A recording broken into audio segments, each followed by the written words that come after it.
నమస్తే సార్. నమస్తే brother. 2024 elections ఉన్నాయి కదా, నెక్స్ట్ ఏ ప్రభుత్వం వస్తుంది అనుకున్నారు? జగన్ వస్తాడా లేదంటే చంద్రబాబు నాయుడు వస్తాడా? నా ఫీలింగ్ అయితే again Jagan 100% will going to be CM. ఎందుకన్నా? ఎందుకంటే మనం చూస్తున్నాం కదా, 5 years నుంచి అతని పరిపాలన అద్భుతంగా ఉంది. నవరత్నాలని, నాడు నేడని, విద్యా వాలంటరీ అని, ఆరోగ్యశ్రీ అని, నెక్స్ట్ చాలా ట్యాబ్స్ ఇవ్వడం కానీ, నెక్స్ట్ చాలా జాబ్స్ కూడా, చిన్న చిన్న బేసిక్ జాబ్స్ కూడా ఇచ్చారు. ఎలా అనిపిస్తున్నాయండి పథకాలన్నీ మీకు? ఎలా అనిపిస్తుంది? ఇవి మనిషికి మినిమం కావాల్సిన పథకాలు కాబట్టి ఇవి అందరికీ యూజ్ఫుల్. నా ఫీలింగే కాదు, చాలామంది ప్రజలు బెనిఫిట్ పొందారు.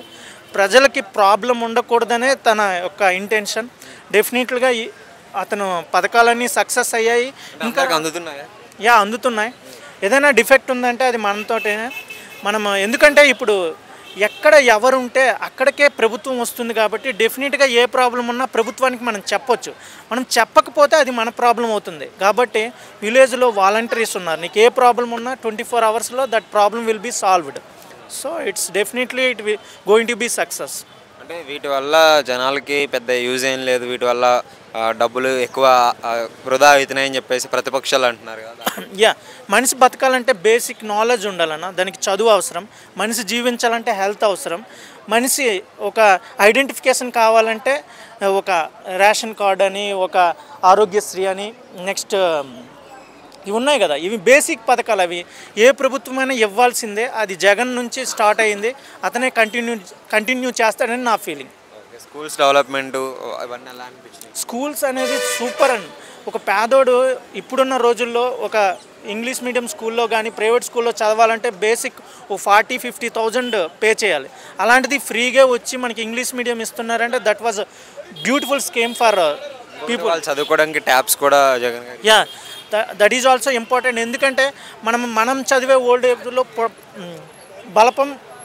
బలపంతో రాసేవాళ్ళం. ఇప్పుడు ట్యాబ్స్ అంటే దట్స్ ఏదైనా మ్యాటర్ సేవ్ చేసుకోవాలన్నా, సాల్వేషన్ చేసుకోవాలన్నా, స్టోరేజ్కి చాలా యూజ్ఫుల్ అవుతుంది. ట్యాబ్స్ అనేవి చాలా ఇంపార్టెంట్. అది మనం బయట కొనాలన్నా చాలా కాస్ట్లీ. హాస్పిటల్స్ ఎలా ఉన్నాయి?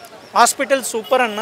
నెక్స్ట్ హాస్పిటల్స్ కాదు, విలేజ్లో మనకి ఏదైనా ప్రాబ్లం ఉంటే ఇదివరకు మండలంలో ఉండే హాస్పిటల్కి వెళ్ళాం. ఇప్పుడు ఏదైనా పేషెంట్కి ప్రాబ్లం వస్తే డైరెక్ట్ నర్సే మన ఇంటికి వస్తున్నారు. దట్ ఈజ్ ఆల్సో చాలా మంచి పథకం. నెక్స్ట్ మళ్ళీ జగన్ గారు వస్తే ఇంకెలాంటి మార్పులు చూడొచ్చు? అంటే డెవలప్మెంట్ కానీ మళ్ళీ జగన్ వస్తే డెఫినెట్గా అవినీతి లేని ప్రభుత్వం డెఫినెట్గా అవుతుంది. నెక్స్ట్ ఈ రోడ్స్ అని అన్నీ ఇంకా మంచి మంచి బిల్డింగ్లు హైదరాబాద్లో ఇప్పుడు అంటున్నారు కదా, పెద్ద హైటెక్ సిటీలో మంచి మంచి బిల్డింగ్లు ఉన్నాయని.